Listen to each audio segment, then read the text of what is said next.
దైవ మర్మములు సహోదరుడు భక్తు సింగ్ గారి యొక్క అనుభవంలో దేవుడు ఆయనకు బయలుపరిచిన దైవ మర్మములు ఈ దిన భాగము ఫిబ్రవరి 28. దానిపైని కరుణాపీఠమును కమ్ముకొనుచున్న మహిమగల కెరూబులు ఉండెను. హెబ్రీ 9:5.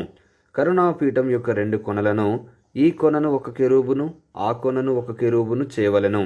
నిర్గమకాండము 25:18-19 కెరూబుల ముఖములు కరుణాపీఠము తట్టు ఉండవలెను. కెరూబుల రెక్కలు కరుణాపీఠమును కప్పుచుండును. ప్రాయశ్చిత్తార్థ దినమున ప్రధాన యాజకుడు బలి అర్పణ రక్తముతో అతి పరిశుద్ధ స్థలములోనికి వెళ్ళి రక్తమును కరుణాపీఠంపై ప్రోక్షించును. దేవుడు మోషేతో మాట్లాడినప్పుడెల్లా కెరూబుల మధ్య నుండియే మాట్లాడును. కీర్తన 81లో దేవుని కెరూబుల మీద ఆసీనుడైన వానిగా చూచుచున్నాము. కెరూబుల ముఖములు ఎడతెగక కరుణాపీఠం వైపుగా ఉండినట్లు మన ముఖములు నేత్రములు కూడా ఎడతెగక కరుణాపీఠం మీద ఉండవలెను. మన నేత్రములను కరుణాపీఠం నుండి అనగా యేసు ప్రభువు నుండి తొలగించిన వెంటనే సాతాను మనకు అనేక అవమానములను, మనపై అనేక నేరములను మోపును. తద్వారా మన సంతోషమును, సమాధానమును సాతాను దొంగిలించును. మనము మన నేత్రములను కరుణాపీఠం వైపు త్రిప్పిన వెంటనే సాతాను మన నుండి పారిపోయి ప్రభు కృప మరలా మనకు దొరుకును. కెరూబులకు బలమైన రెక్కలుండెను. రెక్కలు అనేక రీతులుగా ఉపయోగింపబడును. రెక్కల సహాయంచే పక్షులు ఏ ఆటంకం లేకుండా ఎగురును. రెక్కలు స్వాతంత్ర్యమును, హద్దుబాటులను జయించుటను సూచించును.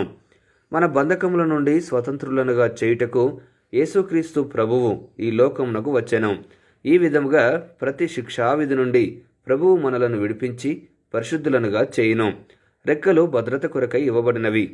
కొన్ని పక్షులు తమ పిల్లలను రెక్కలతో భద్రపరచుట మనకెంతో ఆదరణ కలిగించును. తుఫానులు వచ్చినప్పుడు మన ఇండ్లు కారుటకు ఆరంభించును గాని రెక్కల గుండా నీరు ప్రవేశించదు. బయట ఎంత తుఫాను ఉన్నప్పటికీ రెక్కలలో దాగియున్న పక్షి పిల్లలు భద్రముగా ఉండి వెచ్చగా ఉండును. అదే రీతిగా మనం కూడా యేసుక్రీస్తు ప్రభువునందు ప్రతి విధమైన తుఫానులో భద్రపరచబడదుము. ఆయన తన రెక్కలతో నిన్ను కప్పును. ఆయన రెక్కల క్రింద నీకు ఆశ్రయము కలుగును.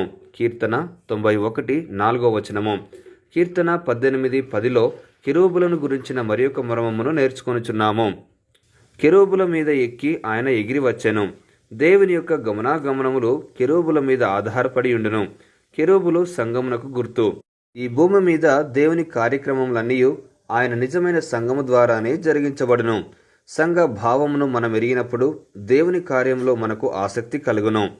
ముగింపు మాటలు.